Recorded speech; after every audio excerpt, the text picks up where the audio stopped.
I cannot walk into an organization and change the energy personally. I have to work with the organization to go, how in the world did it get like this in the first place, and how are we going to change it? I try to liken it. Imagine this summer, you and your family are going on a long drive down to Florida. You're going to load everybody up into the station wagon.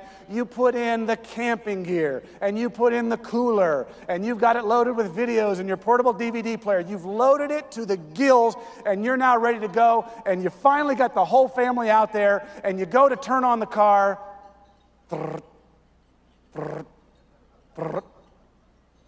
Nowhere. You're going nowhere. Everybody piles out of the car, and you've got a dead battery. And guess what? Do you then go and say, well, we're having a problem with the energy here. Maybe I need to put in another cooler. Now, some of you actually might say that. Say, I'll just go spend the summer vacation in the back seat with the cooler. You don't sit there and go, maybe we need more camping gear. You don't say, maybe we need to get an extra DVD or two for the kids. What you say is, if we don't get the energy working, we're not going anywhere.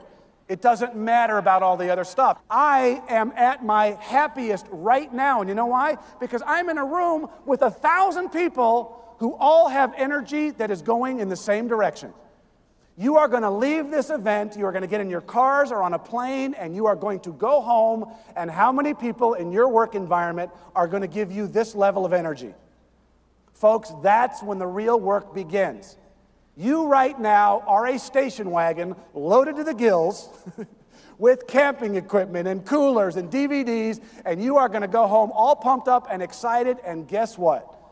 You're going to go into an environment, and somebody's going to try to rip that battery right out of the front of that car. And what I want to talk to you about today is how do we create an environment where everybody's on our side? Because guess what? We're doing the right thing. And if we've got people fighting it, then I think we've got an energy problem. I think we've got a passion problem. I think we've got a focus problem. And that's what we're going to be talking about today.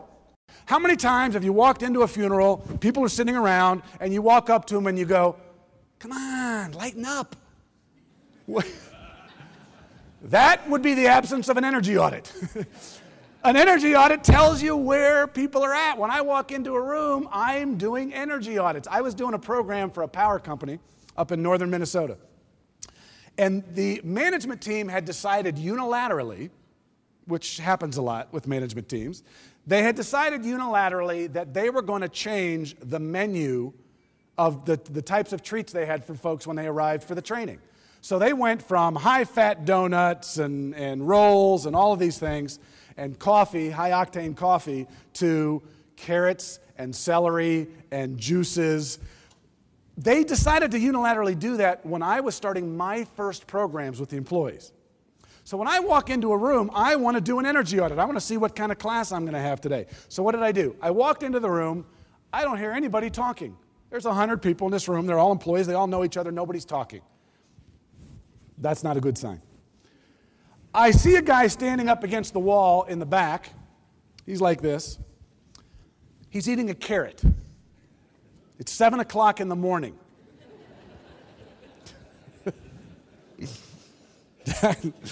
I walk up to him and I said, and he doesn't know who I am. I said, how you doing? He said, how do you think I'm doing?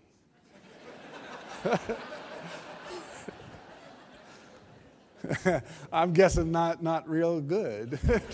I said, what's up? He goes, it's 7 o'clock in the morning. I said, yeah. He goes, I'm eating a carrot.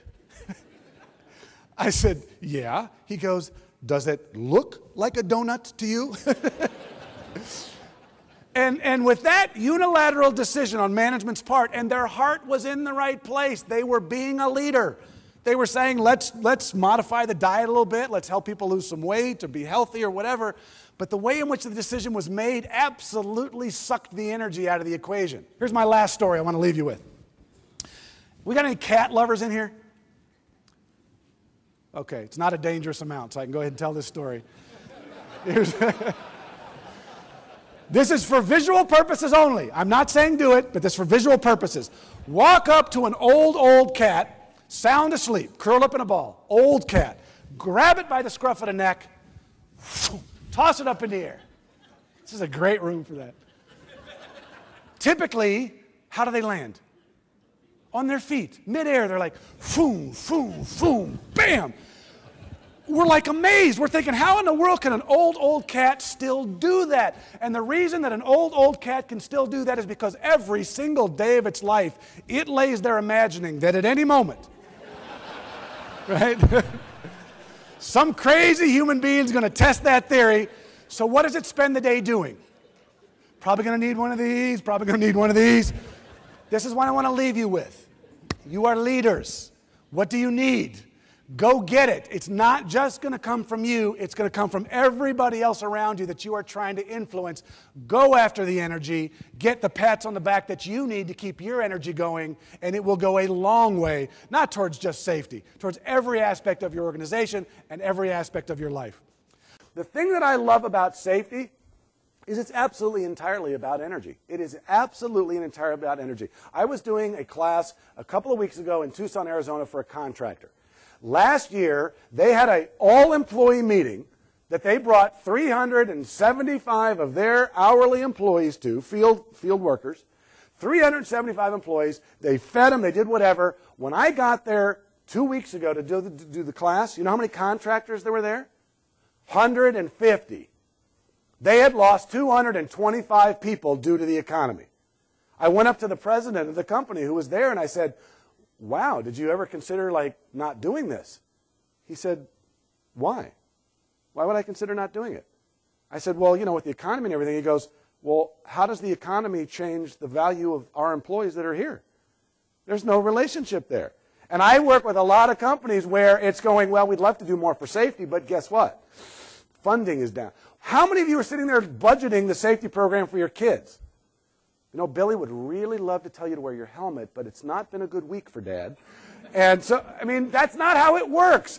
So even if budgets are tighter, guess what? Guess what is available potentially in abundance is energy.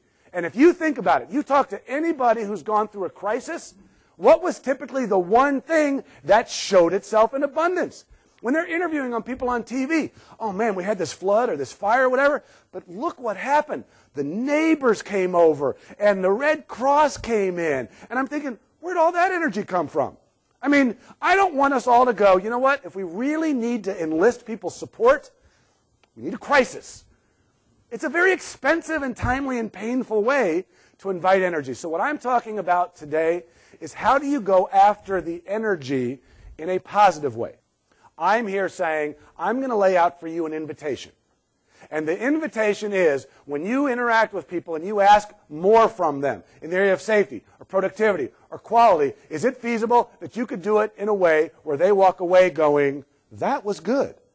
That was a good interaction. Thank you. That was valuable. Versus walking away going, whatever the words are, people say when they turn around and walk away. Because the bottom line is, what are we doing in the area of safety? You know what it is? It's an invitation. I could say to you, you know what? Any of you that want to stand, feel free. If you want to stand, you want to move, feel free. That was powerful, wasn't it?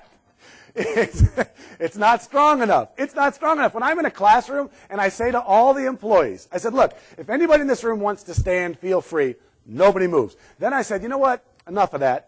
You guys are tired. Everybody stand up. You know what happens? The first thing people do when I ask them to stand is the first thing they do is they do the microsecond scan of the room.